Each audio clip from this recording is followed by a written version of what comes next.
Hello, very good morning students. We are doing the chapter complex number, and last 2 days I have discussed so many terms for the complex number like a+ib form, the conjugate of complex number, additive or multiplicative inverse, modulus, and today one of the most important term, argument, another name amplitude of a complex number z equal to a+ib, which is denoted by theta. To calculate theta according to the nature of complex number, last day I have discussed the representation of complex number in an Argand diagram. What was the Argand diagram? I already discussed. X-axis real, y-axis imaginary. Say the first complex number a+ib, its representation is this point. So for this type of complex number, how to calculate the argument theta? Actually, theta according to the position of complex number in different diagram, you see. Yeah, theta in the first, actually in the right angle triangle, every acute angle you will mark alpha. Theta generally will calculate or will measure from initial axis anti-clockwise, sometimes clockwise. When the value is coming more than 180, we will not calculate anti-clockwise because we want to get the principal values within 180. So in first case, when the complex number a, b both positive is in first quadrant, and in the first quadrant you are getting what? Alpha and theta both are equal. Don't forget this one. And alpha we can calculate by simple formula tan alpha equal to mod of b by a. Though directly we can write theta alpha equal to tan inverse b by a. Inverse term you will get in class 12 syllabus. So by this one generally the standard value will come out. After that you will write theta is equal to alpha. Now in second quadrant, when the complex number a minus b plus is in second quadrant, and you see the same right angle triangle, if we complete, this one is alpha acute angle, but theta is this one. Yeah, theta you see we are getting less than 180. So actual theta is 180 minus alpha. So 180 minus alpha, or we can from trigonometry side 180 means pi. That's why theta is this, and alpha we will be able to calculate by this formula. Generally the standard value you will get. Finally we will calculate this. Similarly, when the complex number is in third quadrant, this is the complex number representation a minus b minus, again the same alpha. But you see, if I measure it anti-clockwise, the angle is coming more than 80. That's why we are taking clockwise, so it is minus theta denotation. And from the right angle alpha will be able to calculate by this. And in third quadrant, don't forget, is minus theta equal to pi minus alpha, or theta equal to alpha minus pi. Don't forget this one, simple. After that theta you will get alpha minus pi. You see the difference here, pi minus alpha, but in third quadrant alpha minus pi. Fourth one, very simple. The complex number a positive b negative is in fourth quadrant, and in fourth quadrant what is theta? Same thing is alpha, but theta is clockwise, that's why minus theta is alpha, and theta equal to minus alpha. For all the cases, alpha you can calculate by this formula. So many examples, or some examples I am going to discuss, and most of the example you will get in the study material, you will go through that. Now try to clear from the example the argument. Say a complex number is given z equal to 1 plus I. First, very simple question I have taken. You see, a is 1, b is also 1. It is in first quadrant. If I draw the diagram, then 1 and 1 means complex number represented approximately in the first quadrant is there.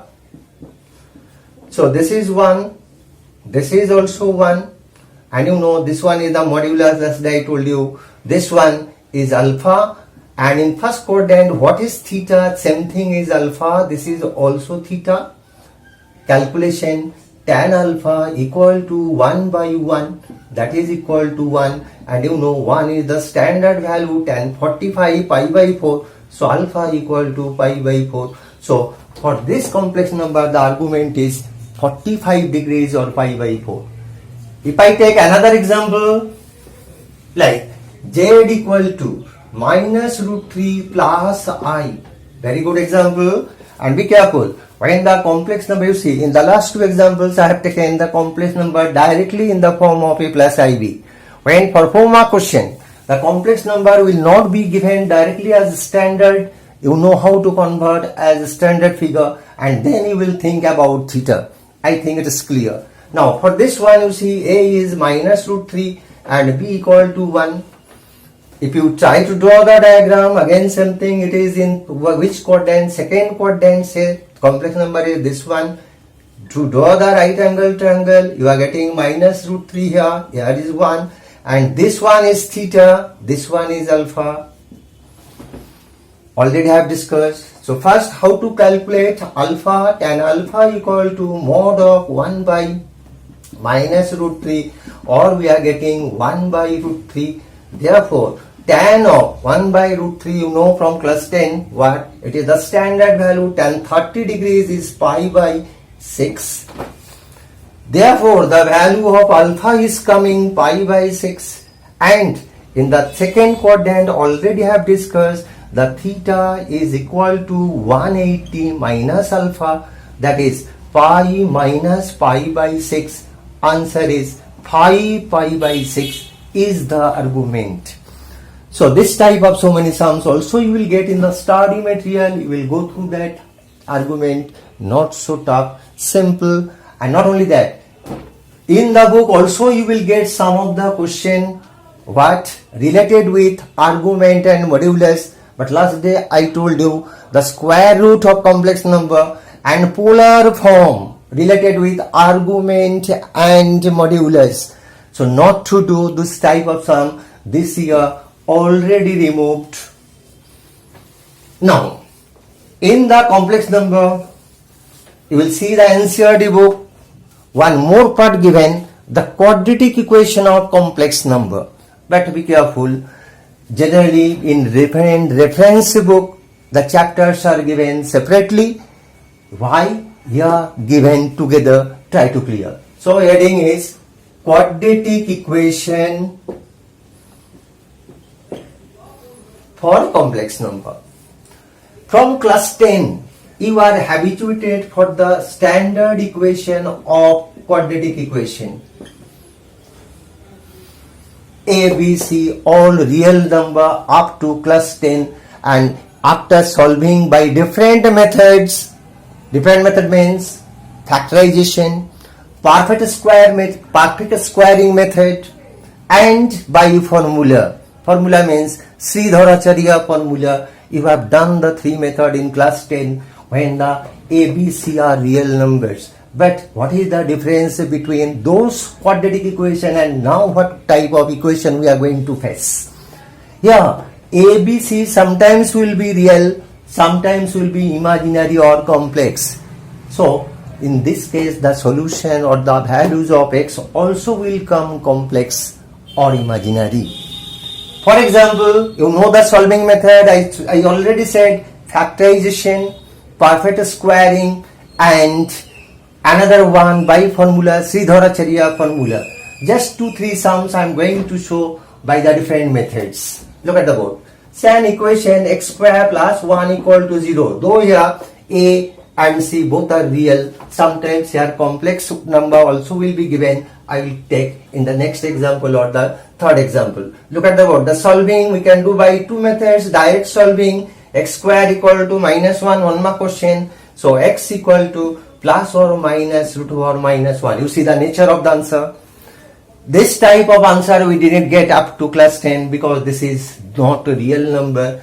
Then you know from the first of this chapter this is I. So answer is plus or minus I, imaginary roots. The same sum by factorization method you can do also. X square minus I square. You know I square value is minus 1, minus and minus plus 1. Now a plus b into a minus b, use the formula from lower class you are habituated, equal to 0. You are getting the two solutions, either x equal to minus I or x equal to plus I. Same answer. One of the most important example by another method I am going to do, given in your book also, x square plus x plus 1 equal to 0. Say this sum. By two methods, by direct formula, the sum will be most simple. But I am said in the question paper it is mentioned, solve it by perfect squaring method. What is perfect squaring method? You have done in class 10. Look at the board. X square. Perfect square method means you have to convert the given expression in terms of a plus b whole square or a minus b whole square. So x square plus, we need twice ab or minus twice ab. 2 into x into 1 by 2. You see, x I am writing like this because twice ab needed. Actually I have written x. And as this one, b square also we need. That's why this one taken extra. Actually 1 by 4 taken extra, it was not there. Minus 1 by 4 plus 1 equal to 0. The method you know from class 10. Now, this one is the formula you know, a plus b whole square. And this one right side you are getting 1 by 4 minus 1. Finally we are getting x plus half whole square equal to minus 3 by 4. And therefore x plus half equal to plus or minus root over minus 3 by 4. So in terms of complex number we are getting plus or minus root 3i by 2. And finally you are writing x equal to minus half plus or minus root 3 by 2 into I. Very very important question, short question. Though this sum will be more simple if you use the Sridharacharya formula directly. Now, one of the most important question from your book NCERT I am going to discuss today, when the coefficients are not all the time real. Try to clear. X square minus root 2 plus I into x plus root 2i equals to 0. You see the coefficients? Here real 1. This one is complex number minus b. This one is also complex number root 2i. So here the constant term and the all coefficients are not given real. I am solving this one directly by formula, Sridharacharya formula. What is the method? Formula you know, x equal to minus b plus minus root over b square minus 4ac whole by 2a. Same formula I am using, minus and here minus plus root 2 plus I plus or minus root over b square, minus square is plus, directly or mentally I am doing root 2 plus I whole square minus 4 into a is 1 and c is root 2i whole by 2 into a is 1. You see the simplification, root 2 plus I into plus or minus root over. One of the most important formula is coming, though in the syllabus for this year, the square root of complex number is not there. But here you see square root of which number coming. Most important formula what we have done in lower class, what? A minus b whole square, sorry, a plus b whole square minus 4ab. The formula is a minus b whole square. You see the same figure present here. Root 2 is a, I is b, 4 is there, a is there, and I into 1, b is also present. So instead of this one, what we can write? A minus b whole square whole by 2. Now root over and this already cancelled, so final answer root 2 plus I plus root 2 minus I divided by 2, first part, and second part taking the minus sign, root 2 plus I minus root 2 plus I divided by 2. So from first part we are getting the answer 2 by 2, that is root 2 real value are coming for x. This one you are getting what? This cancel, 2i by 2, answer is coming I. So one root is coming real, one root is coming imaginary. I think you got this one clear. And quadratic equation very simple. You will get so many this type of question in the study material, the solution. So you will go through that. If you can't understand, next day I will help you. And today is up to this. Okay.